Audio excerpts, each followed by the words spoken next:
Bonjour, je suis Gilles Le Gardinier, je viens vous présenter mon nouveau thriller, Nous étions les hommes. J'ai eu le plaisir de rencontrer certains d'entre vous lors de la promotion de mon précédent livre, L'Exil des anges, qui avait remporté le prix SNCF du Polar et quelques autres prix. Et grâce à vous, grâce à votre appui, on a réussi à trouver notre public. De ça, je vous remercie. Et je vous propose aujourd'hui une nouvelle aventure.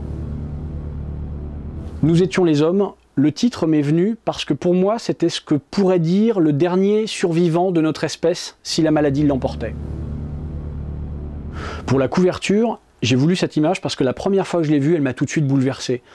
On voit deux corps, on ne sait pas s'ils se sont aimés, s'ils sont morts, mais quelque chose qui survit à leur mort et qui nous parle directement.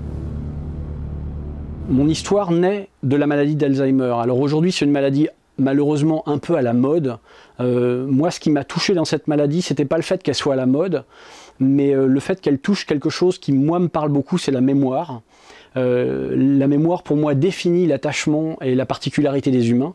Et Alzheimer touche à ça. C'est-à-dire, on peut se sortir de la peste, on peut se sortir de la rage, on ne se sort pas d'Alzheimer. C'est la première fois que notre espèce est confrontée à une maladie qui remet en cause ce que nous sommes. C'est une réalité aujourd'hui que beaucoup d'entre nous, beaucoup d'entre vous peut-être connaissent. Et ça, pour moi, c'est un sujet qui touche à l'humain au plus profond de ce qu'il est. Mes deux personnages, Jenny et Scott, elle généticienne, lui médecin praticien, sont un couple professionnel qui en fait a découvert une des clés de la maladie d'Alzheimer. Même si c'est une histoire de fiction, j'aime bien me documenter pour posséder mon sujet et être libre après dans l'histoire. Donc pour ce sujet-là particulièrement, j'ai passé du temps en unité de malade, j'ai passé du temps dans les services hospitaliers, j'ai beaucoup lu. L'important était vraiment de piger la réalité de cette maladie et de la façon dont elle est soignée, ainsi que des recherches, pour être à l'aise dans le livre et ne pas raconter n'importe quoi, ne serait-ce que par respect pour les gens qui la connaissent réellement et qui en souffrent.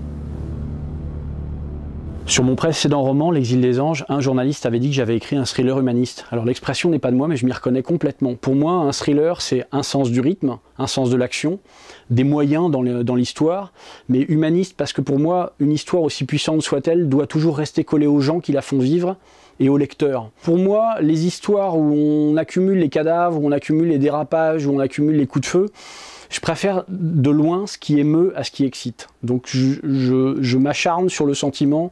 Pour moi, les grandes histoires sont d'abord sentimentales, même si elles ont un rythme, un suspense, un thriller, un côté spectaculaire. Mais il faut qu'on ait absolument une base sentimentale dans une histoire.